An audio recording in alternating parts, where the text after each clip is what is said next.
Muito boa noite, pessoal do SCC SBT. Tá na hora, Santa Catarina começando na sua telinha. Bora começar mais uma semana muito bem informada aqui com a gente. Estávamos te esperando. O final de semana passou rapidinho, Thiago Pires? Foi rápido, é sempre assim, né? A semana custa, agora o final de semana é rápido. Boa segunda-feira, segundou! Obrigado pela tua companhia, obrigado por escolher o SCC SBT. A gente tá muito feliz de ter você do outro lado, né? É isso mesmo. Tudo aquilo que foi notícia no final de semana, aquilo que se tornou destaque nessa segunda-feira, vai estar aqui para você. A gente começa, inclusive, falando sobre o caso da senhora idosa que sofreu um acidente essa manhã. A gente tem atualizações do caso e temos também isso no Oeste e temos também alguns pinguins mortos que foram encontrados aqui no litoral, Thiago. Na previsão do tempo, você vai ver um alerta que está chegando aí para ventos fortes em toda a região sul do país. Pega aí Rio Grande do Sul, Santa Catarina, Paraná. A gente vai mostrar daqui a pouquinho, a Júlia vai contar tudo isso para você, mas é o alerta que está chegando também. É isso mesmo. E a gente quer saber de você aí de casa. Vamos ajudar a gente nessa semana? Boa. Quer que a gente vá até a sua casa, até o seu bairro, até a sua cidade? Manda para o nosso WhatsApp qual é o problema que está tendo por aí. Ou qual a melhor história que você quer contar aqui no nosso Tá Na Hora. O que está acontecendo na sua cidade, no seu bairro? Quer que o SCC SBT vá aí? Nos chame. Infelizmente não tem aquele bairro que é 100%, tá tudo certo. Sempre tem um probleminha aqui, um probleminha ali. E esse é a essência do SCC SBT, de estar presente na comunidade. E é aí que você entra, é a sua participação, mandando o WhatsApp pra gente, dizendo, tô com um problema aqui no meu bairro, tá acontecendo isso, resolve pra gente. A gente vai lá. A gente vai lá, a gente cobra, a gente tá com você e vai até o final, né, Thiago? Porque Sempre. aqui a gente pega a sua mão e vai até o final. Verdade. Até resolver esse problema. 991622676 é o nosso WhatsApp para começar essa conversa, Tá na tela. essa chamada de vocês aqui no nosso Tá Na Hora. Tá na tela, participe com a gente no nosso Zap. Segundou, semana começando, bora com as notícias? Bora com as notícias, Thiago. A Polícia Militar de Santa Catarina fez uma apreensão recorde de granadas durante o final de semana aqui na Grande Florianópolis. Granadas, Thiago Pires. Eu quero ver. Você também, né? Confira a reportagem então. Os artefatos foram apreendidos pelas equipes do BOP no bairro Brejaru, em Palhoça, na Grande Florianópolis, na tarde do último sábado. Houve, então, uma informação levantada pelo serviço da Polícia Militar, no qual se constatou, então, que teria suposto armazenamento de armamento e explosivo dentro de uma residência. Foi possível, então, identificar já dentro da residência uma mochila pronta para transporte, com 14 granadas, utilizadas então de modo granadas defensivas, chamadas de defensivas, né, com poder letal que comprovadamente depois realizado. Duas outras granadas foram encontradas também no local onde os outros criminosos estavam. Além das granadas, foram apreendidos também 2 carregadores de pistola. No momento da abordagem, um dos suspeitos conseguiu fugir. O outro foi preso em flagrante e as equipes verificaram que ele tinha passagens policiais. As granadas apreendidas são classificadas como dispositivos explosivos improvisados, ou seja, não são de fabricação industrial, como as usadas por equipes militares. Eles são considerados extremamente perigosos. Isso porque, ao serem detonados, liberam fragmentos que podem ferir e até matar. Eles tinham um corpo de metal e acionadores de plástico. Esse material em específico, ou seja, um material produzido, mesmo que de forma improvisada, era uma granada não de forma industrial, ela não foi adquirida no mercado já pronta, mas com peças já que dá para verificar que não foram feitas de forma caseira. Desse tipo de material foi a maior apreensão realizada pelo BOP. Depois da apreensão, os itens passaram por um raio-x e, em seguida, foram detonados de forma controlada pelas equipes do BOP. O processo ajuda a investigar a origem dos itens, o poder letal e a composição dos dispositivos. Nessa detonação ficou claro e evidente que ela estava em funcionamento, que ela tinha essa capacidade de funcionamento. Em caso identifique qualquer material que entenda ser um explosivo, que possa ser um explosivo, a primeira ação, então, é ligar para a Polícia Militar, ligar para o 190, ligar para a Polícia Militar, informar que existe aquele material, não se aproximar e não deixar que outras pessoas se aproximem também daquele material que foi localizado. Se ele foi já manuseado por alguém, deixado naquela posição, que mantenha naquela posição, que a guarnição da Polícia Militar vai deslocar até o local, vai identificar, vai verificar, e se for o caso, aciona uma equipe especializada, no caso do BOP, ali para fazer a devida retirada em segurança para que todo mundo fique bem. É, operação necessária aqui em Santa Catarina, Thiago. Granadas. Que perigo, olha só o poder de explosão de uma granada dessas. Bem colocado. Quando vê, acione imediatamente, não toca, sai de perto. Meu Deus do céu, dá até medo ver um negócio desse aí. 6h35. Júlia, já volto, tá? Agora vamos falar de um acidente aéreo. Um avião de pequeno porte acabou caindo em Bom Retiro. Uma das pessoas a bordo sobreviveu, mas está em estado grave. A Shaina Marcondes é quem traz todas as informações pra gente. Um vídeo compartilhado nas redes sociais mostra o exato momento da queda de um avião de pequeno porte em Bom Retiro, na Serra Catarinense. O acidente aconteceu na tarde deste domingo e resultou na morte do piloto, José Germano Luckmann, de 61 anos. A bordo da aeronave também estava uma mulher, Luciana Bombazar, de 49 anos, que sobreviveu, mas sofreu ferimentos graves. Ela foi encaminhada para o hospital aqui de Lages e, segundo informações, o estado de saúde dela é considerado grave. A Força Aérea Brasileira já iniciou a investigação do acidente por meio do CENIPA, o Centro de Investigação e Prevenção de Acidentes Aeronáuticos. Uma equipe do CERIPA 5, com sede em Canoas, no Rio Grande do Sul, já esteve no local para coletar dados e preservar os destroços para análise técnica. O objetivo da investigação é entender os fatores que contribuíram para o acidente e ajudar a evitar novas ocorrências. A FAB ressalta que o processo não busca apontar culpados, mas sim aumentar a segurança da aviação no país. O relatório final com os resultados da investigação deve ser publicado no site do CENIPA, mas ainda não há um prazo definido para essa conclusão. O avião modelo Piper Savage Cub de matrícula PU-KFR caiu por volta das 5h10 em uma área particular próximo à SC-110, na localidade de Caneleira, próximo da localidade de Santa Clara, em Bom Retiro. Segundo os bombeiros, o chamado de emergência foi feito cerca de meia hora após a provável queda. Germano Luckmann, que era empresário e morava em São José, na Grande Florianópolis, pilotava a aeronave no momento do acidente. Ele era proprietário de um hotel em Palhoça e integrava a diretoria da Associação Brasileira de Pilotos de Aeronaves Leves. Luciana Bombazar, que estava com ele na aeronave, foi resgatada em estado de choque, com múltiplas fraturas e traumatismo craniano. Então, ela, como eu falei, ela foi levada ao hospital de Bom Retiro e, em seguida, transferida de helicóptero aqui para Lages. Equipes do Corpo de Bombeiros, SAMU e Polícia Militar trabalharam no local. Foi necessário conter o vazamento de combustível da aeronave com uma linha pressurizada para evitar novos riscos. O corpo de Germano foi retirado com o uso de ferramentas especializadas. Segundo os moradores ali da região, a aeronave pode ter caído durante uma tentativa de pouso ou decolagem em uma pista existente em uma propriedade particular que fica ali próxima. A aeronave foi construída em 2015, tinha capacidade para até 2 ocupantes e 600 quilos. Segundo a Agência Nacional de Aviação Civil, o modelo é um monomotor experimental baseado no clássico Piper Cub, um dos aviões mais emblemáticos da aviação mundial. Shaina Marcondes de Lages para o Tá Na Hora, Santa Catarina. Obrigado, Shaina. A gente lamenta aí o ocorrido, desejando aí nossos sentimentos e força para toda a família neste momento. Teve manifestações em todos os cantos aí do estado, no Aeroclube aqui também de Santa Catarina. Fica o nosso sentimento de verdade aí para essa família que sofre e lamenta nesse momento, né? Força para todos vocês aí, viu? Obrigado, Shaina Marcon, pelas informações. E agora uma notícia triste, viu? Morreu no Hospital Regional do Oeste a idosa de 64 anos que foi atropelada por um caminhão na manhã desta segunda-feira em Chapecó. O repórter Felipe Bastos está ao vivo, direto de Chapecó, e vai atualizar as informações para a gente. Que tristeza, né, Felipe? A gente estava acompanhando, só as imagens a gente já realmente fica impactado, né? Mas a gente torcia aí pela recuperação e agora você traz essa notícia triste aí. Atualiza para a gente. Boa noite, Felipe. Boa noite, Thiago. Boa noite para todo mundo que está acompanhando o Tá Na Hora Santa Catarina. A gente torceu bastante, viu, Thiago, para que ela se recuperasse desse gravíssimo acidente registrado por volta de 8 horas da manhã. Nesse ponto, onde nós vamos mostrar agora, bastante movimentado, inclusive, Andrés, mostra para a gente agora a movimentação ao vivo.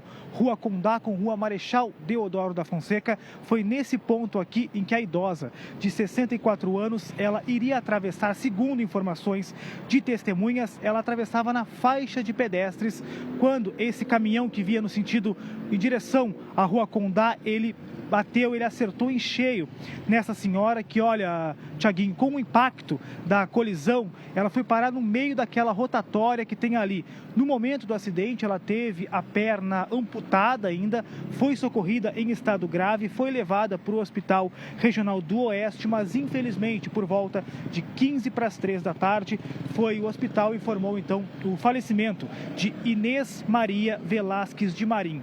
Ela tinha 64 anos, era da Venezuela e morava na cidade de Planalto Alegre, aqui na região oeste do estado, Thiago. Ela veio para Chapecó para visitar um filho. Infelizmente, não resistiu e morreu. As imagens, elas são muito fortes, muito impactantes também, um acidente muito feio e que tristeza a gente começar a semana com essa triste notícia do falecimento dessa idosa de 64 anos. É claro que a gente deixa os nossos sentimentos aos familiares, aos amigos da Inês Maria Velasquez de Marim, que acabou perdendo a vida em um gravíssimo acidente, bem aqui no centro de Chapecó.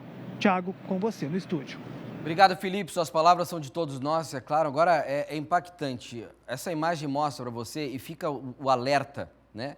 Porque esses caminhões, eles são altos, o motorista não tem a visão, ela realmente está num ponto cego, né? Essa imagem, ela é nítida, ó. Ela é menor do que a visão ali, está embaixo do para-brisa do caminhão, quando acontece o atropelamento. Você imagina, não viu, ele parou porque alguém gritou, né, o que tinha acontecido.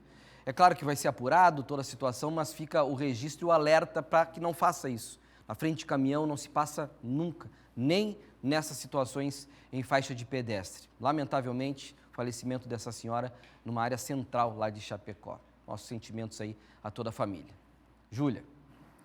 Um apagão no sistema de rádios do tráfego aéreo provocou atrasos em aeroportos do sul do Brasil nesta segunda-feira. Na capital, a concessionária responsável pelo Aeroporto Internacional de Florianópolis confirmou que 10 voos tiveram atrasos entre 10h30 e 11h30 da manhã, período em que decolagens chegaram a ser suspensas pela torre de controle. Segundo a empresa, o problema ocorreu na frequência de comunicação do SINDACTA, que é um órgão da Força Aérea Brasileira responsável pelo controle de aproximação. A concessionária Motiva, que administra os aeroportos de Navegantes e Joinville, também relatou instabilidades no mesmo horário. Há ainda registro de problemas em Curitiba e Porto Alegre. Em nota, a Zurich Airport informou que as operações no terminal da capital já foram normalizadas. Passageiros que tiveram voos atrasados devem entrar em contato diretamente com as companhias aéreas para mais informações. Segue, claro, o alerta por aqui e a gente acompanha a situação da capital e de outros aeroportos no sul do país.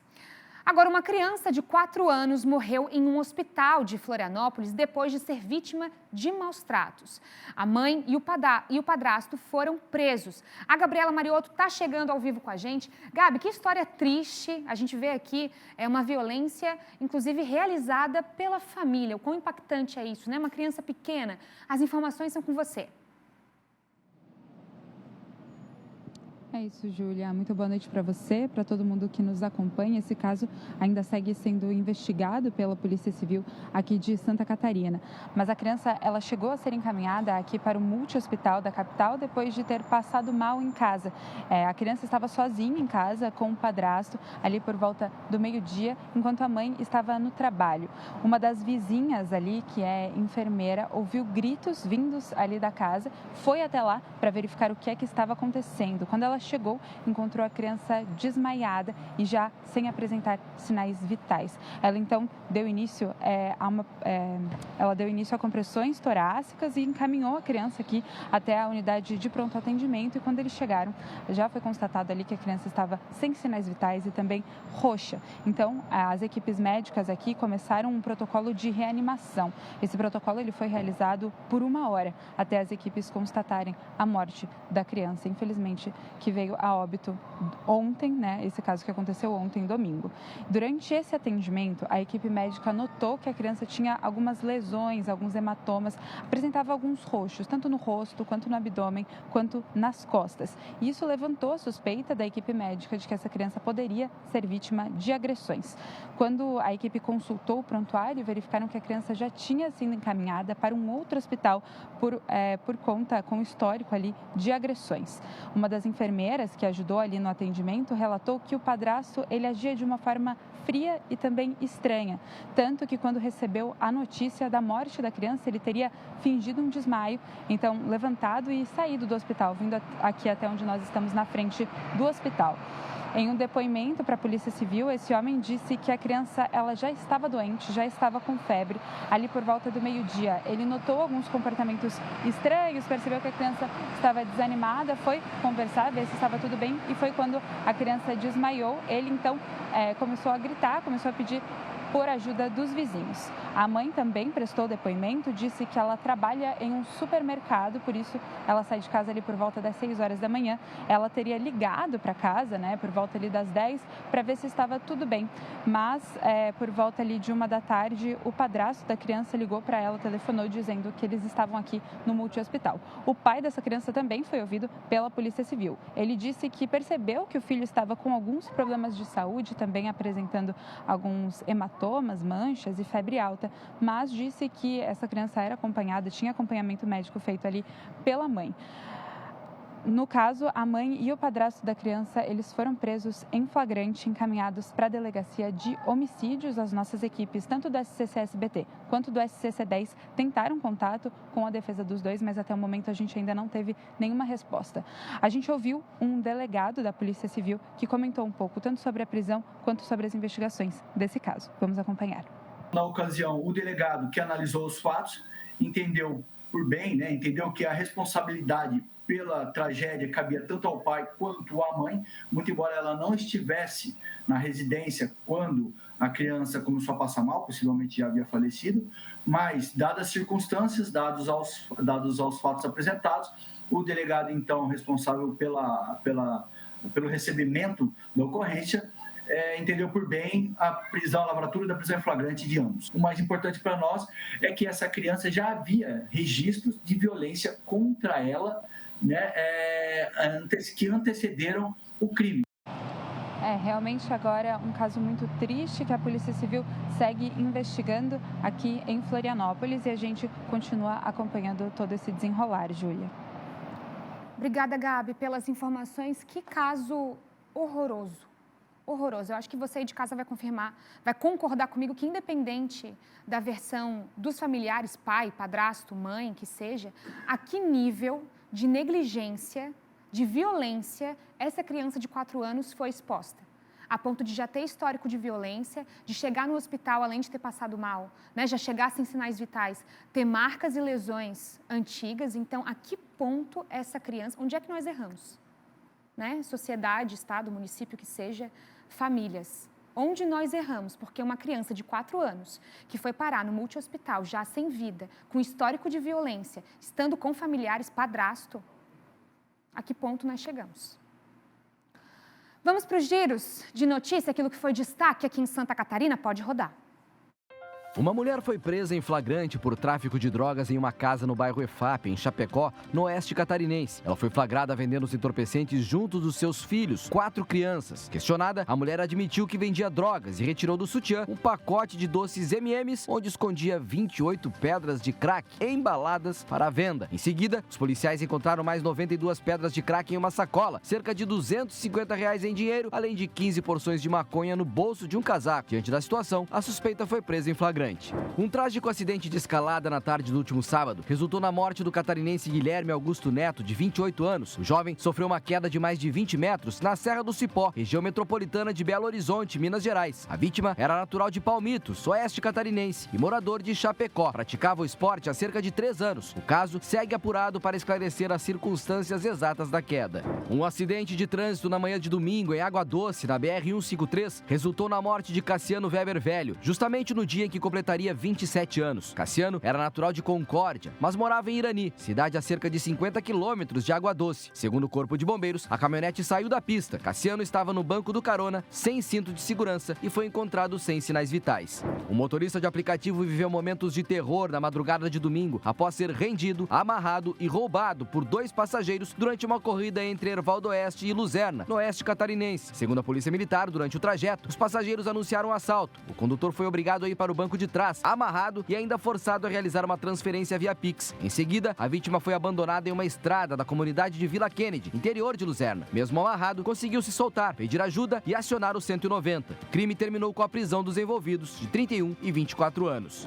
Um homem identificado como Alberto Flores Vieira, de 46 anos, morreu após uma explosão dentro de uma residência no bairro São João, em Itajaí, no litoral norte de Santa Catarina. Segundo os bombeiros, vizinhos escutaram um barulho de explosão com fumaça. No local, o homem foi encontrado já sem vida dentro de um dos quartos. O teto da residência caiu sobre a vítima, que foi encontrada com um isqueiro na mão. A principal suspeita é que Alberto tenha soltado foguetes dentro de casa, visto que uma caixa com os explosivos foi localizada em um dos cômodos. Um motociclista de 38 anos morreu em uma grave colisão contra um carro neste domingo, na BR-282, em Iraceminha, no oeste catarinense. Ao chegar no local, os bombeiros encontraram o condutor da motocicleta deitado no chão com múltiplos traumas e já sem sinais vitais. Os ocupantes do carro não sofreram ferimentos graves. 2 anos após o atentado à creche Cantinho Bom Pastor, que tirou a vida de 4 crianças, Blumenau debate a segurança nas escolas em uma audiência pública. Nós vamos ao vivo para lá, Nathalie Oliveira está ao vivo com a gente neste momento. Nath, é uma situação que, inclusive, eu acompanhei todo esse caso 2 anos atrás. Tivemos outros casos depois desse. O que se debateu nessa audiência? O que se pode trazer de atualizações, de novidades? De que forma o poder público enfrenta essa situação em relação à segurança nas escolas? Nath, boa noite. Boa noite, Tiaguinho, Júlia e a todos que nos acompanham. Isso mesmo, nós estamos aqui na Câmara de Vereadores, onde daqui a pouco vai começar uma audiência pública justamente para discutir a segurança nas escolas e nos centros de educação infantil, as creches aqui do município. O principal objetivo desse debate é construir soluções de forma prática entre os representantes do poder público, órgãos de segurança e, claro, a comunidade em geral. E essa iniciativa acontece após 2 anos da tragédia do Cantinho Bom Pastor, que vitimou 4 pessoas, 4 crianças e deixou outras várias feridas. E é importante destacar que depois dessa tragédia, a Prefeitura aqui de Blumenau adotou algumas medidas de segurança, como a contratação de seguranças armados e também colocou câmeras de monitoramento. A gente conversa agora com a vereadora Cristiane Loureiro, que é quem propôs essa audiência pública junto com o vereador professor Gilson, que vai comentar mais a importância dessa audiência pública. Boa noite, vereadora. Quais as principais ações que vocês vão discutir durante a audiência? Primeiro, agradecer às famílias que se envolveram com essa causa, principalmente as que tiveram os filhos, vitimizados no ataque que teve no CEI Cantinho Bom Pastor. E desde então criou-se uma insegurança. Então, o objetivo da audiência é promover um diagnóstico para ver como que está todas as ações de segurança, que foi colocado, se foi feito, botão do pânico, câmeras, a segurança armada. Hoje as escolas estão preparadas, os CEIs estão preparados, caso acontecer alguma coisa, quem é a pessoa de referência, qual o protocolo que é usado. São coisas que a gente só acaba vendo depois que a tragédia aconteceu, e não é o caso que a gente quer fazer. A gente agora, depois de 2 anos, e até diante dos últimos acontecimentos, que acaba vindo à tona o que aconteceu aqui, a gente sente essa vulnerabilidade e esse é o objetivo da audiência pública. Vereadora, qual que é a importância de a gente discutir um tema como esse, principalmente aqui em Blumenau, que a gente teve essa tragédia? É importante porque vai estar mostrando a própria comunidade, trazendo também ideias e todas as áreas envolvidas, desde a segurança, da Secretaria de Educação, municipal, estadual, a polícia, hoje como é feito monitoramento na cidade com relação à segurança. Então vai trazer todo esse diagnóstico e nós vamos montar uma comissão, que essa comissão vai ser responsável por estar fiscalizando, todo esse trabalho direto, Não vai ter tempo, a gente vai sempre estar colocando essa ação em prática porque é importante. Muito obrigada pela participação, vereadora. Então é isso, Tiaguinho. Algumas medidas de segurança já foram adotadas pelo poder público, mas os pais dessas crianças acreditam que com esse debate vai ser possível construir mais soluções e garantir a segurança tanto dos alunos quanto dos professores. Uma importante iniciativa e essa audiência pública começa daqui a pouco e pode ser acompanhada através da TV Legislativa. Volto com vocês aí no estúdio. É isso, prevenção sempre. Eu lembro que em seguidinha que deu essa tragédia, as escolas, o Estado já se manifestou, colocou segurança em diversas escolas. Como é que está a situação delas hoje? É isso que se pretende, E não só Blumenau, como é que está o resto do estado? Porque dias depois estão todas as escolas com aparato de segurança. Será que continua hoje? Será que 2 anos depois esta segurança continua? Que Blumenau seja exemplo para as demais cidades para exatamente verificar o que está acontecendo neste momento. As escolas continuam com as seguranças que teve ali dias depois? Não adianta trabalhar depois da tragédia. É prevenção. É isso que se pretende em Blumenau e que sirva de exemplo para as demais cidades. Verificar como está a segurança hoje. Ou vou aguardar uma nova tragédia acontecer. Obrigado, Nath, pelas informações, viu? Continuamos falando de segurança. A Prefeitura de Criciúma e a Polícia Militar ampliaram um convênio para aumentar as fiscalizações em estabelecimentos como os bares, casas noturnas. A gente conversa ao vivo agora com a Emanuele Justino, que está lá no 9º Batalhão de Criciúma para explicar como vai funcionar na prática. Falamos de segurança nas escolas, agora estamos falando de segurança na noite, em festas, bares. Manu, atualiza pra gente tudo aí. Boa noite. Oi, Tiago. Boa noite para quem nos assiste. O ato de ampliação desse convênio foi feito hoje e por isso nós viemos aqui no 9º Batalhão justamente para explicar um pouquinho mais como é que vai ser isso na prática. Então, está aqui com a gente o Tenente Coronel Mário Luiz Silva, que vai explicar, então, como é que vai ser, né? Ele que é comandante aqui do 9º Batalhão. Seja bem-vindo aqui ao Tá Na Hora Santa Catarina. Falando um pouquinho mais, então, desse convênio. Prefeitura de Criciúma e Polícia Militar, né? Em relação a bares, restaurantes, casas noturnas, como é que vai ser isso na prática? Muito boa noite. Pois bem, a nossa atividade enquanto Polícia Militar, ela em grande parte é na atuação no que tange a segurança pública, no combate ao crime, na prisão do criminoso, de retirar o criminoso de circulação, de garantir ao cidadão que ele não seja vítima de crime e, caso ele tenha sido, a gente restabeleça a condição de normalidade. Mas, aliado à segurança pública, nós também atuamos na tranquilidade pública, garantindo que o cidadão ele possa exercer o seu direito ao sossego, à tranquilidade. Aquele cidadão que passou o dia todo trabalhando, que ele possa à noite estar com os seus entes queridos, com a sua família, descansando no seu lar, que trabalhou a semana toda, que ele tenha o seu final de semana de descanso. E nesse sentido que nós encampamos esse projeto, e essa foi a fundamentação desse projeto em parceria com o Poder Público Municipal. O Poder Público Municipal é quem tem competência para fazer a fiscalização, a autorização e a fiscalização das atividades comerciais locais, isso por definição constitucional.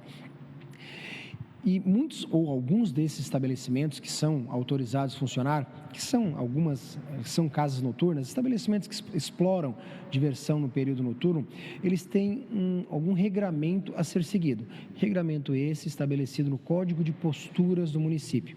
E, em síntese, a lei exige que seja garantida a tranquilidade, que não se promova desordem, que não se promova algazarra. Promova algazarra ao ponto de afetar o direito do terceiro, como dito inicialmente, do cidadão que ele tem direito ao sossego. Aqui nós temos, então, alguém que vai explorar uma atividade comercial, o que é muito devida, é um direito fundamental exercer essa atividade, a livre iniciativa, a poder explorar comercialmente algo, isso é muito bom para o município. Contudo, existem regras a serem seguidas e, nesse contexto, regras relacionadas à tranquilidade pública. Nós temos alguns estabelecimentos, pouquíssimos estabelecimentos, que, em virtude da atividade exercida, atividades de casa noturna, de festas, de bares, que causa severa perturbação ao sossego alheio. Nós temos alguns estabelecimentos que há mais de um ano vêm perturbando a tranquilidade do morador local. Eu recebo frequentemente aqui no batalhão dezenas de pessoas questionando: tal estabelecimento está há mais de um ano, toda quinta, sexta, sábado, domingo, com som alto, algazarra, barulho, e eu não consigo dormir, meu filho não consegue. A partir desse estabelecimento, desse convênio que estabelecemos com a Prefeitura, nós, Polícia Militar, que estamos lá na linha de frente, que fizemos essa abordagem, passaremos a fiscalizar e a notificar em caso de infrações para que esse sujeito ele venha a regularizar o seu estabelecimento. Então Tá certo, muito obrigada, Tenente Coronel Mário Luiz, explicando um pouquinho para a gente, né, falando dessa fiscalização, também até a gente conversava aqui um pouquinho antes, que às vezes o pessoal tem muito a mentalidade de perturbação do sossego, som alto, ser só depois das 10 horas da noite, mas não necessariamente, né, o pessoal pode acionar a polícia, enfim, as forças de segurança antes, então se está perturbando, se está incomodando ali a vizinhança ou o sossego mesmo, pode entrar em contato e é nesse sentido que também a Polícia Militar vai atuar. Então, só explicando um pouquinho mais, agradeço, Tenente Coronel, pelas informações. E a gente segue acompanhando, né, as novidades em relação a isso, segurança pública, e a gente explicou um pouquinho mais desse convênio que foi ampliado no dia de hoje aqui em Criciúma. Volto com vocês aí no estúdio. Boa, obrigado, Manu. É isso, trabalhar com prevenção. Muito bom, obrigado aí pelas informações. Agora são 7 horas em ponto. Uma tragédia foi registrada neste final de semana em uma rodovia federal no Paraná.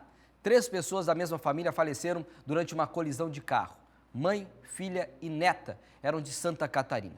Vamos chamar o Renato, atualiza essas informações pra gente. Renato, quem são essas pessoas, qual cidade aqui do estado elas moravam? Mais uma tragédia, infelizmente, aí, né? Boa noite. Boa noite, Tiago, e a todos que acompanham o SCC SBT. Pois é, as vítimas foram identificadas como Quitéria Olindrina de Jesus, de 83 anos, Cristiane Oliveira de Jesus, de 42 anos, e também a Jennifer Driele Oliveira da Silva, de 27 anos. As 3 eram mãe, filha e neta. 3 pessoas da mesma família. Elas perderam a vida em um trágico acidente registrado na manhã do último domingo, lá na PR-445, próximo a Londrina, na região norte do estado do Paraná. Elas saíram de Joinville com destino à cidade de Presidente Prudente, lá no estado de São Paulo, por causa de um buraco na PR-445. O carro delas acabou perdendo o controle, tombou várias vezes, saiu da estrada novamente, foi para o meio da rodovia, colidiu contra um automóvel Gol e uma carreta que seguiam em sentido contrário. Vale ressaltar que o motorista do caminhão disse que tudo aconteceu muito rápido e que não houve tempo dele desviar do carro onde estavam essas 3 mulheres. O restante da família delas também estavam indo para o Presidente Prudente, lá em São Paulo, mas acabaram percebendo tudo o que aconteceu. 2 crianças presenciaram esse trágico acidente. As 3 mulheres, a Cristiane, a dona Quitéria e também a Jennifer, foram sepultadas na tarde desta segunda-feira em um cemitério aqui da cidade de Joinville. A polícia lá do Paraná agora vai investigar o caso para saber os reais motivos desse trágico acidente. Retorno com você aí do estúdio, Thiago. Obrigado, Renato. Pelo estado do carro ali a gente realmente vê a força desse impacto, né? Que tragédia. Nossos sentimentos a todas as famílias envolvidas. Que tristeza. 7-3, Júlia Matos. Agora para os motoristas da capital. A partir dessa segunda-feira, dia 18, a ponte Hercílio Luz passa a abrir 1 hora mais cedo para tráfego de veículos, às 5 horas da manhã e não mais às 6, como ocorria até agora. A mudança atende a um pedido do consórcio Fênix, responsável pelo transporte coletivo de Florianópolis, e busca dar mais agilidade aos ônibus que circulam pela capital. Segundo a estimativa, 46 coletivos devem cruzar a ponte apenas entre as 5 e 6 da manhã das segundas-feiras. Vale lembrar que a estrutura continua fechando todas as sextas-feiras, às 10 horas da noite, e abrindo às segundas agora, às 5 horas da manhã. Fica então o recado para os motoristas. Agora a gente segue com Roberto Azevedo, tá me chamando, porque o quadro eleitoral em Santa Catarina pode sentir efeitos da verticalização. Roberto Azevedo, me explica isso, verticalização. Boa noite, Júlia. Boa noite você que nos assiste. Parece um palavrão, mas não é. É simples de entender. Pensem assim, tudo que for resolvido no âmbito nacional, alianças, coligações para candidaturas à presidência da República, normalmente descem até os estados. Isto é verticalização. É um fenômeno que tem sido muito claro nas últimas 2 eleições ao governo de Santa Catarina. Uma que elegeu Carlos Moisés da Silva e a outra que elegeu Jorginho Melo, porque foram eleições que surfaram na onda de Jair Bolsonaro. Portanto, as imagens que a gente está vendo aqui é do lançamento da pré-candidatura de Romeu Zema, governador de Minas Gerais, que é do Partido Novo, à presidência da República. O que isso tem a ver com a verticalização? Bem, Zema, vai precisar de um palanque em Santa Catarina. Quem naturalmente daria esse palanque? O Novo. O Novo que tem, entre outros, o prefeito de Joinville, Adriano Silva, reeleito como uma das figuras mais importantes. Mas para aí, o Adriano não conversa toda hora com o governador Jorginho Melo, não trocam afagos. Pois bem, se ele for candidato à presidência, levar o projeto até o fim, alguma coisa vai acontecer. Certamente não será Jorginho Melo que dará palanque para Romeu Zema.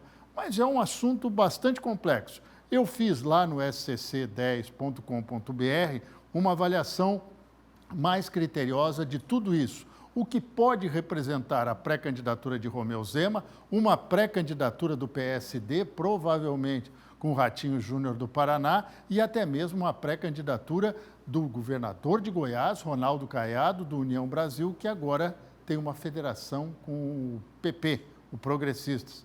Vai lá e confere. Aí você vai entender um pouquinho mais de verticalização, Júlia. Verticalização. Coluna do Roberto Azevedo para vocês e esse convite para o nosso portal SCC10. Daqui a pouco eu te chamo de novo, Roberto. Ok.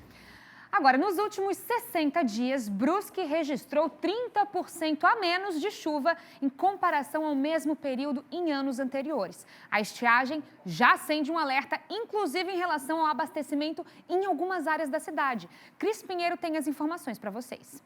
O alerta partiu da Defesa Civil, já que com a diminuição das chuvas, aliada a fatores como desmatamento e também a expansão urbana, está afetando os mananciais da cidade, onde são captadas aí as águas para tratamento para alguns bairros da cidade. A cidade sofre com estiagem há cerca de 1 mês e meio. O diretor da Defesa Civil é quem nos passa mais informações. Nesse ano, 2025, a gente apresenta, um déficit hídrico quando a precipitação ela está pelo menos 30% abaixo da média histórica.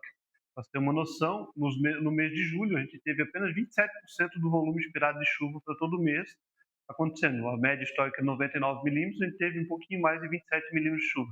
Até agora, no mês de agosto, a gente tem um pouquinho mais de 29 milímetros de chuva e é esperado 102 milímetros, então um pouquinho menos de 29% do volume. As estações de tratamento de água mais afastadas, que não captam água diretamente do rio Itajaí-Mirim, captam água nesses mananciais que estão comprometidos, sobretudo desses bairros que eu vou falar agora. Preste atenção, os moradores de Limeira, Santa Luzia, Zantão, Ribeirão do Mafra e Volta Grande. Nessas localidades, a baixa pressão e a redução na vazão pode ocasionar desabastecimentos temporários.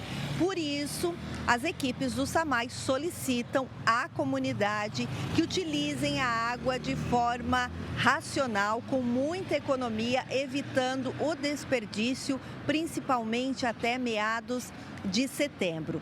As equipes do SAMAI já vêm realizando manobras, principalmente na ETA Central, que é responsável por 85% do abastecimento de Brusque, para minimizar, claro, os efeitos nessas regiões mais castigadas por esta estiagem que já dura cerca de 1 mês e meio na região de Brusque. Com isso, o SAMAI precisou diminuir o tratamento nessas ETAs isoladas e, para mitigar esses efeitos dessa produção menor, o SAMAI tem realizado manobras através da nossa ETA Central, que é responsável pelo abastecimento de cerca de 85% da cidade, levando água, então, tratada da ETA Central para essas regiões. Sim. Pessoal, a gente vai agora atualizar para você de casa que tem acompanhado com a gente o caso da menina de 4 anos que foi levada ao multi-hospital, já sem vida, depois de encontrada com um padrasto e algumas lesões. A gente segue acompanhando o caso. Essa tarde tivemos aqui a audiência de custódia pelo Tribunal de Justiça e agora, com a finalização, tivemos a atualização do caso. Então, a gente segue acompanhando essa audiência de custódia que foi realizada nessa segunda-feira. O caso segue em segredo de justiça e aqui para a gente está que a mãe do menor foi solta com aplicação de medidas cautelares E o padrasto teve a prisão em flagrante convertida em preventiva, conforme o pedido do Ministério Público. A gente segue, claro, acompanhando e o processo já foi remetido a juiz competente. Com relação a esse caso aqui na capital, essas informações no nosso portal SCC10 e, claro, com a gente aqui no Tá Na Hora Santa Catarina. A gente segue acompanhando. Tiago Pires. 7h10 e amanhã tem mais um grande jogo pela fase preliminar da maior competição de clubes do planeta. Você confere todos os lances de Estrela Vermelha e Paphos do Chipre aqui na tela do SCC SBT às 15:45 da tarde. Terça. As maiores estrelas do futebol vão pisar no campo do SBT.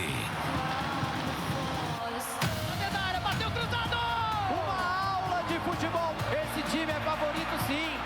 Terça, 15:45 da tarde, Estrela Vermelha e Paphos do Chipre abrem os playoffs da Champions no SBT. Essa transmissão é um oferecimento de Qatar Airways e Crypto.com, parceiros oficiais da UEFA Champions League. Já sabe, é só aqui na tela do SCC SBT. Então, já fica ligado, já comanda, já bota o despertadorzinho, porque amanhã todo mundo ligado, né, Júlia? Todo mundo ligado, pessoal, aqui no SCC SBT. A gente vai para um rápido intervalo, mas daqui a pouquinho você vai ver. 80 pinguins foram encontrados mortos no litoral norte de Santa Catarina. Daqui a pouquinho todos os detalhes no nosso Tá Na Hora. Antes do intervalo, a gente coloca, vamos abrir a janela do estado, Mariscal na tela para você lá em Bombinhas. Por lá a temperatura, Júlia? 16 graus. Daqui a pouquinho a gente está de volta.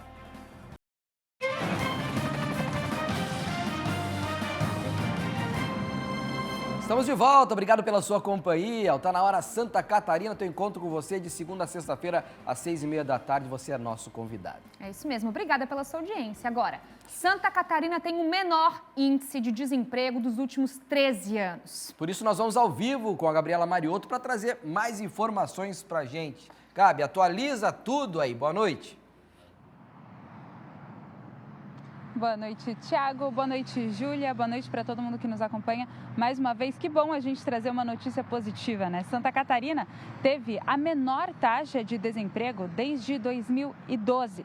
Aqui no estado, a taxa de desocupação é de apenas 2,2%, de acordo com dados aí da Pesquisa Nacional por Amostra de Domicílios Contínua. Essa taxa aqui do estado, ela é menos da metade do que é a taxa nacional, que está em 5,8%. E por isso, Santa Catarina ficou aí em primeiro lugar no ranking dos estados com a menor taxa de desocupação do país. Outro dado positivo que foi trazido aí por essa pesquisa é que se a gente compara este último trimestre com o mesmo período de 2022, a gente teve uma queda aí de 40% no desemprego aqui no nosso estado. Outro dado positivo também é que Santa Catarina tem a menor taxa de informalidade de todo o país. Apenas 24,7% dos catarinenses estão na informalidade, também um dado bem abaixo do que é a média nacional de 37,8%. A pesquisa também ressaltou o rendimento médio dos catarinenses, ou seja, quanto o pessoal está ganhando aqui no nosso estado. O rendimento médio em Santa Catarina chegou a R$ 4.077, também acima da média nacional, que é de R$ 3.477. E aí a gente tem os setores que tiveram o maior crescimento de emprego nesses últimos tempos, que foram os setores de informação, comunicação e atividades financeiras, imobiliárias, profissionais e administrativas, que cresceu 7,7%. Também o setor de transporte, armazenagem e correio, que cresceu 7,1%. E por último, comércio, reparação e veículos automotores e também motocicletas, que cresceu 5,4%. Mais uma vez a gente trazendo uma notícia positiva aqui em relação ao emprego em Santa Catarina. Júlia, Thiago, volto com vocês. Que notícia boa, Gabi. Desde 2012, Júlia. Então a gente tá batendo recorde sempre, né? Não adianta, esse título é nosso, pessoal. O estado com a menor taxa de desemprego, isso já vem há um bom tempo. E olha só, a menor taxa... A gente conta aqui mais de 10 anos, imagina? Mais de 10 anos. Sensacional, a gente Ótimas segue aqui. Notícias pra gente aí. Agora vamos seguir, pessoal? A gente vai começar a semana falando de oportunidades de emprego, viu, para você aí de casa. O balcão de Chapecó está com quase 1.000 vagas disponíveis essa semana. Quem está chegando é o repórter Felipe Bastos, que está ao vivo na cidade, está chegando com as informações. Quais as vagas? Felipe, o pessoal com certeza de casa quer saber quais as vagas estão disponíveis para essa semana. Se é emprego, é aqui no nosso Tá Na Hora, né? Com você. É isso mesmo, Júlia. E como é bom começar a semana divulgando oportunidades de emprego aqui em Chapecó. Para ser mais exato, 928 vagas abertas em pelo menos 228 empresas aqui da cidade de Chapecó. Como de costume, o balcão municipal de empregos, ele já tem inclusive algumas vagas com entrevistas marcadas. Ou seja, os interessados é só virem até o balcão, participar da entrevista e quem sabe já sair com um emprego na mão, com a carteira já assinada. A nossa equipe preparou uma tela, inclusive, para a gente ver quais são essas entrevistas que já estão marcadas, que começam nessa terça-feira, viu? Das 8h30 da manhã até 1h30, no balcão aqui do centro, tem entrevistas marcadas para as vagas de jovem aprendiz. Na quarta-feira, 1h30 da tarde, no balcão do centro, entrevista para as vagas de motorista entregador, ajudante operacional, auxiliar de entregas e operador de empilhadeira. Na quinta-feira, dia 21 de agosto, à 1h30 da tarde, no balcão do centro, entrevista para as vagas de auxiliar de carga e descarga, auxiliar de armador e servente de obras. Também à 1h30 da tarde de quinta, só que no balcão de empregos do bairro Refap, entrevista para as vagas de operador de produção, ou melhor, auxiliar de transporte. Na sexta-feira, 22 de agosto, também à 1h30 da tarde, entrevista no balcão da EFAP, esse sim, para operador de produção. Lembrando que os telefones para agendamentos das entrevistas, a gente vai disponibilizar aqui na tela. E o município de Chapecó também tem muitas outras vagas que são de caráter temporário, ou seja, são vagas urgentes e são para consultor de vendas, auxiliar de montador, conferente, auxiliar de estoque, auxiliar de limpeza, secretária, soldador, operador de caixa, vendedor, pedreiro e servente de obras. Ficou em dúvida? É só acessar o site da Prefeitura aqui de Chapecó, que tem tudo lá muito bem explicadinho. 928 vagas só essa semana aqui na cidade. Júlia, com você no estúdio. Obrigada, Felipe, pelas informações. É vaga que não acaba mais, pessoal. Coisa boa. Qualquer dúvida, é claro, nosso portal SC10 para vocês. Agora vamos para Blumenau. Por lá, pessoal, a Prefeitura lançou um programa para as pessoas regularizarem as dívidas com desconto no município, viu? A repórter Natiele Oliveira está chegando ao vivo e explica para a gente. Nath, que informação importante para aqueles que estão assistindo. É uma maneira também de se reorganizar já começando esse final do ano, né? Então, reorganizar financeiramente. Como é que pode acontecer por aí? Conta para a gente. Isso mesmo, Júlia. Começou hoje, segunda-feira, o programa Renovar Blumenau 2025, que dá essa opção de parcelamento e uma negociação diferenciada para as pessoas físicas ou jurídicas. E aí essa opção, essas opções disponíveis nesse programa é para quem ficou devendo às vezes um IPTU ou até outros impostos e querem quitar as suas dívidas com a Prefeitura. Para aderir, para quem conseguir pagar 100% à vista, a opção de 100% de desconto nos juros e nas multas, ou seja, vai pagar somente aquilo que devia desde o início, mas também a opção de parcelamento, e daí dá para parcelar em até 3 vezes, com descontos de 60% e 80%. E aí, para aderir isso, o programa Avisto, ele pode ser feito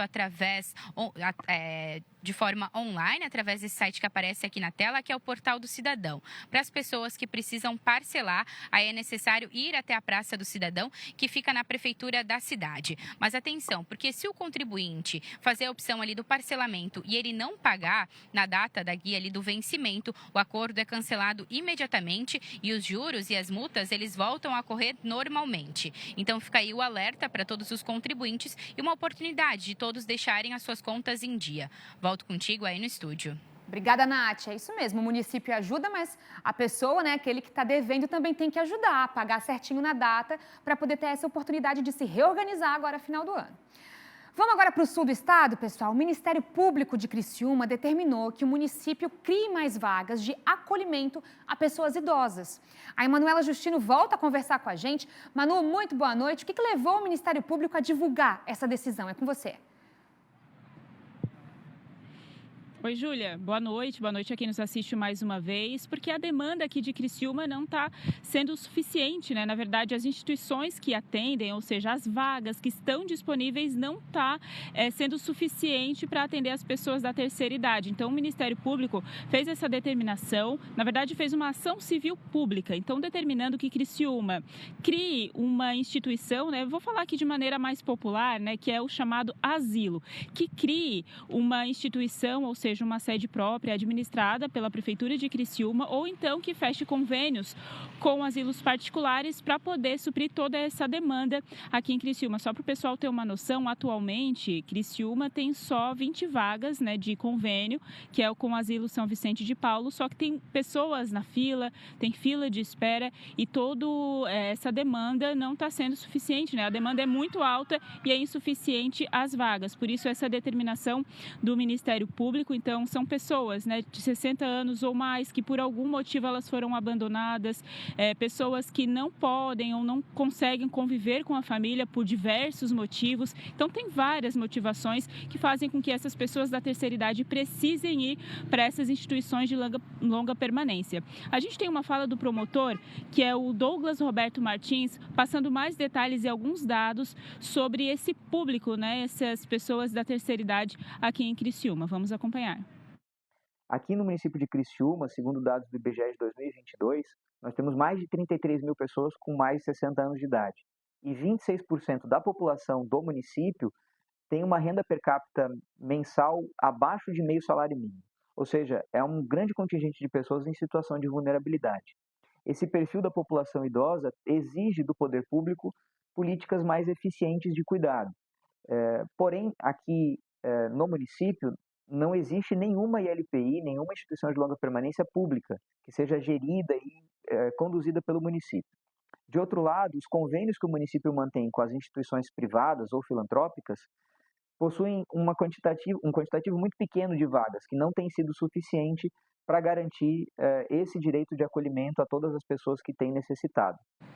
Então, segundo o Ministério Público, o município tem até 6 meses para fazer um levantamento com essa demanda existente, para saber quantas pessoas precisam desse atendimento e estão na fila de maneira geral. E também foi dada 2 opções, né? Só resumindo aqui para o pessoal poder entender. Então, o município tem até 3 meses para fechar mais convênios com instituições particulares para atender essa demanda, ou então 2 anos para criar a própria instituição, que aí será administrada com os recursos da Prefeitura de Criciúma mesmo. Entrei em contato com a Prefeitura de Criciúma, né, para saber se tinha alguma nota, algum posicionamento a respeito dessa informação divulgada pelo Ministério Público. O município informou que não foi informado oficialmente ainda sobre essa decisão do Ministério Público e assim que for oficializado, assim que essa informação chegar oficialmente, aí eles vão se manifestar. É claro que a gente fica aberto aqui, né, para a manifestação do município e a gente vai seguir acompanhando porque é uma questão dessa população, né, de pessoas aí que precisam desse acolhimento e que precisam de uma vaga que nesse momento não tem. E aí tem essas 2 opções, ou o município criar uma própria instituição ou então aumentar os convênios, aumentar o convênio com clínicas particulares, né, com instituições particulares para atender todas essas pessoas da terceira idade. Volto com vocês aí no estúdio. Obrigada, Manu, pelas informações. Se há demanda, pessoal, essa cobrança é mais que necessária. A gente segue acompanhando. Agora, Thiago Pires, eu vou me reunir a você para falar sobre um cenário triste aqui em Santa Catarina. No litoral norte, pessoal, aqui no estado, cerca de 80 pinguins foram encontrados mortos na manhã dessa segunda-feira. Equipes que fazem o monitoramento das praias suspeitam que os animais tenham sido mortos após ficarem presos em redes de pesca. É o que a gente mostra agora para você. Rafael estava caminhando quando se deparou com vários pinguins mortos na beira da Praia do Ervino, em São Francisco do Sul, no litoral norte do estado. O comerciante ficou assustado com a grande quantidade de animais encontrados sem vida e agiu rapidamente, acionando as equipes de monitoramento de praias. Era em média aí umas 9h30, eu estava passando e vi um monte assim de pinguim, em média aí de uns 20, 30 pinguim mais ou menos, nessa região e naquela região mais perto do Cristo lá. É uma pena, né, a gente, por ser uma praia bandeira azul, se deparar com uma cena dessa. Assim que foram comunicados do ocorrido, os profissionais da Univille foram até o local e constataram a morte de 80 animais. Os pinguins são da espécie Magalhães e costumam aparecer no litoral brasileiro durante o período de inverno, especialmente entre junho e setembro. Conforme a equipe de campo da Univille, apesar de chocante, esse tipo de registro é comum nesse período do ano, pois muitos acabam encalhando durante a migração, porque chegam magros e fracos em razão da grande demanda energética gasta durante o longo deslocamento entre a Patagônia e o nosso litoral. Eles migram, nadam até aqui o Uruguai, a região sul e sudeste do Brasil, especialmente Rio Grande do Sul, Santa Catarina, Paraná. Um fator bem importante daqueles que encalham vivos, debilitados e também dos animais já mortos, que a gente realiza a necropsia aqui na nossa base, é que muitos deles morreram devido ao afogamento associado à captura acidental em rede de pesca. Situação como essa registrada em São Francisco do Sul pode estar atrelada a diversos fatores, como, por exemplo, passagem de ciclone que deixa o mar agitado e pode provocar a morte de alguns dos animais. Outro fator que deve ser levado em consideração são doenças e parasitas, que podem afetar a saúde dos pinguins e também levar à morte. Por esta razão, a remoção dos animais só pode ser realizada por profissionais capacitados. Por este motivo, a pessoa jamais deve tocar no animal morto, pois pode colocar em risco a saúde. Por esta razão, é importante sempre acionar a equipe de monitoramento para fazer esse trabalho adequadamente. A gente pede para a população, de uma maneira geral, que não entre em contato com esses animais, tanto eles mortos quanto vivos, né? Porque a gente não sabe qual que é a doença, né? O que ele tem de fato. E muitas vezes eles podem estar com alguma zoonose, né? Que pode ser transmitida, alguma doença que pode ser transmitida para o ser humano. A falta de alimento pode ser um fator de mortalidade. Lixo no mar, poluição e redes de pesca também podem causar a morte dos pinguins. São por estes e outros fatores que os profissionais estão sempre monitorando as praias da região, para evitar esse tipo de tragédia. Este ano, já foram registrados mais de 500 pinguins nas praias do litoral norte de Santa Catarina. Na primeira quinzena de agosto, foram 269. Os dados são referentes aos animais encalhados nas praias de Itapoá, São Francisco do Sul, Balneário Barra do Sul e Araquari. Que coisa, né, Thiago? Depois da gente mostrar aqui a chegada das baleias, dos pinguins no nosso litoral, ter que trazer essa notícia nos dói também. Normalmente a gente mostra, quando fala de baleias, leão marinho, são aquelas imagens gostosas, lindas Fofas, de se ver, né? É. Agora, esse tipo de notícia realmente a gente lamenta bastante aí, né? Tristeza. Tristeza, Thiago. Agora são 7h29. Vamos comigo aqui, rapidinho, porque eu quero conversar novamente com Roberto Azevedo, que já está aqui com a gente. Não tinha lhe cumprimentado ainda hoje, Roberto, tudo bem? Boa noite. Boa noite. Roberto, a Fiesc debateu a análise das perspectivas de negociação para a redução do tarifaço de Donald Trump. Voltamos a falar do tarifaço. Com certeza, vai ser um assunto permanente aí na nossa pauta. Pois bem, 3 pessoas participaram mais ativamente desse debate, que foi online: o presidente da Fiesc, Gilberto Seleme, e também o senador Espiridião Amin, e esse aqui é Marcos Trojan, que é o ex-presidente do BRICS, do Banco dos BRICS, também é diplomata e fez uma avaliação interessante. Ele disse claramente que fatores políticos, mas principalmente discursos, como a questão do dólar levantado nos BRICS, que foi levantado só pelo presidente do Brasil, a substituição do dólar nas transações internacionais, tiveram um efeito muito grande dentro da decisão do presidente Donald Trump em tarifar o Brasil de 50%. Outra, Marco Rubio, secretário de Estado norte-americano, é o primeiro latino a ocupar esse cargo e estava atento aos movimentos do Brasil. Mas aí o debate não chega exatamente no ponto mais crasso da questão, que é a mistura que o presidente Donald Trump fez entre uma questão comercial e entre uma questão política e ideológica envolvendo o ex-presidente Jair Bolsonaro, que começa a ser julgado mês que vem. O senador Espiridião Amin colocou que aquela conversa que ele teve lá nos Estados Unidos não está fechada, que tem mais coisa a vir pela frente, e lembrou que alguns tiros nos pés dos americanos, um deles do suco de laranja, que não poderia ser taxado. Dito isso, seu Tiago, um grande abraço e até amanhã. Quer saber mais informações? Quer ver um pouquinho mais sobre o Roberto Azevedo? Vai lá no portal SC10. Roberto, até amanhã. Vamos lá, a gente volta a falar da Oktoberfest Blumenau. Além do turismo, a festa também movimenta muito a economia. Já tem vagas abertas para quem quer trabalhar no evento. Nath Oliveira, ao vivo, vamos falar da Oktober, sempre num lindo cenário, né, que a Nath entra ao vivo aqui pro Tá Na Hora Santa Catarina. Conta aí, tem novidade chegando, tem emprego, oferta, pessoal que quer trabalhar já pode, é isso, Nath? Tem sim, Tiaguinho. A 40ª Oktoberfest Blumenau já está movimentando o mercado de trabalho e já está com algumas vagas disponíveis. E essas oportunidades temporárias para trabalhar na festa são sempre bem concorridas. Uma das empresas responsáveis, que é a Impli, ela já está selecionando os profissionais.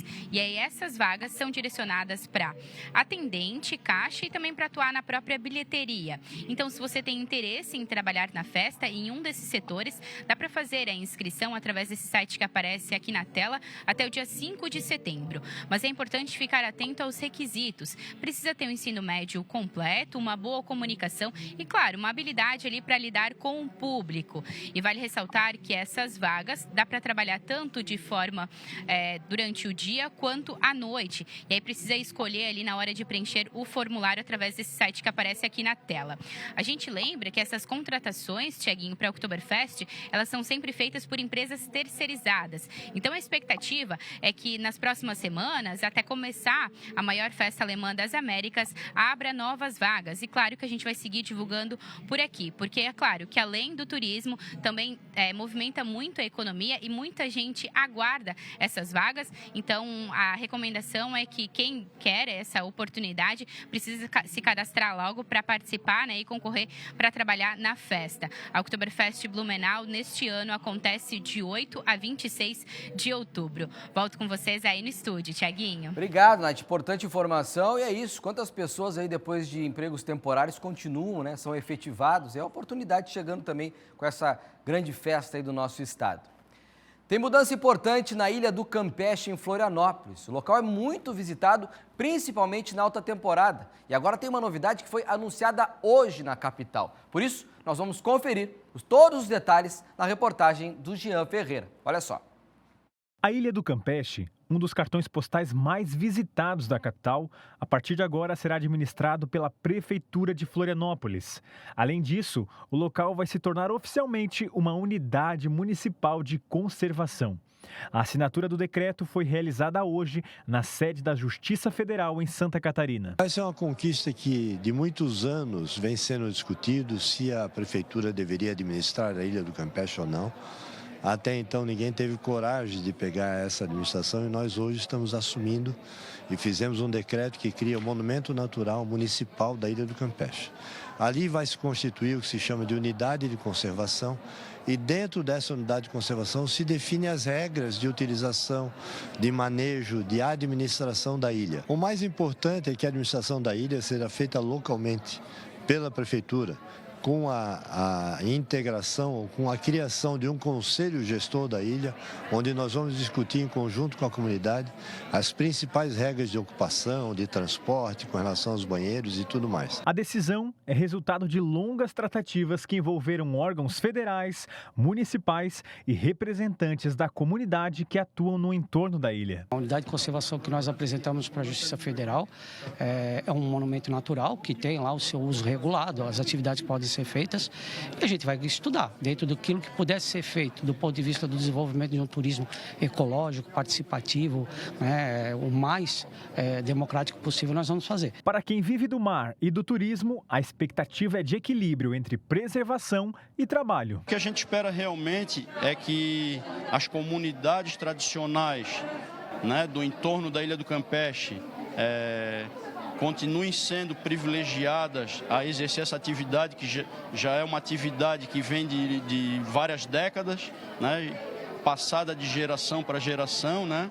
A gente realmente espera isso e a gente espera que o poder público consiga fazer essa fiscalização na ilha, né, para manter aquele patrimônio intacto. Mas a mudança também trouxe preocupação para a comunidade de pescadores artesanais. Muitos têm medo que depois de criada essa Simona, possa ser a ilha colocada em licitação. E nós, como pescadores artesanais, a comunidade da Armação, os primeiros a fazerem esse transporte de turistas para a Ilha do Campeche e nós ser expulsos, ser jogados de escanteio. Se abrir licitação para vir grandes empresas, o que vai ser de nós? Pescador com 70 anos, 75, vai fazer o quê? Trabalhar de quê? O prefeito Topázio Neto assegurou que o resultado será positivo para todas as partes. Na medida em que a gente puder adequar melhor os transportes, a gente pode melhorar, com o passar do tempo, essa questão dos preços e assim por diante. Isso é um tema que vai ser discutido, porque para algumas pessoas isso é um tema importante. Apesar de que a ilha é um monumento único, então nós temos que fazer isso com muito cuidado, porque tem muitas famílias envolvidas nessa questão do transporte também. E o bom disso tudo, da unidade de conservação, do monumento natural, é que nós vamos construir alguma coisa que seja bom para todos. Tem como não se encantar com essas imagens, com esse espaço, com esse lugar que é nosso? Se for para realmente melhorar, organizar, que assim seja, que seja feita essa administração o mais rápido possível, para que todos tenham direito e ao fácil acesso a esse paraíso. Tem alerta de vento forte, alerta da Defesa Civil, todos os detalhes da previsão do tempo é agora.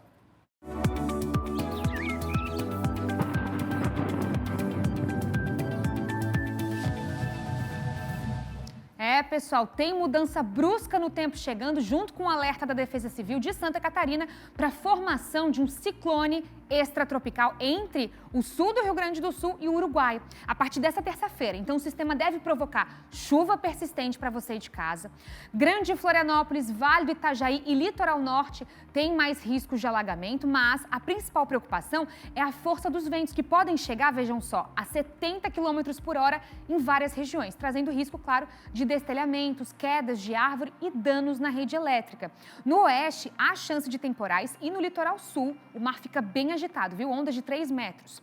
Agora, a Defesa Civil reforça o pedido para você ir de casa, para que a população evite áreas de risco e acompanhe os alertas oficiais. Mas com toda essa mudança e o alerta vindo aí, a gente tem também a nossa previsão. Então, para você se preparar, viu? O tempo fica diferente dependendo da região de Santa Catarina por causa dessa formação do ciclone. Então, no Vale do Itajaí, Grande Florianópolis e Litoral Norte, como eu disse, vai ser um dia com mais nuvens, mais chuva persistente, mas sem grandes riscos. Já no extremo oeste e oeste de Santa Catarina, a atenção aumenta. Então, no fim do dia, chegam temporais isolados com raios, vento forte e até granizo.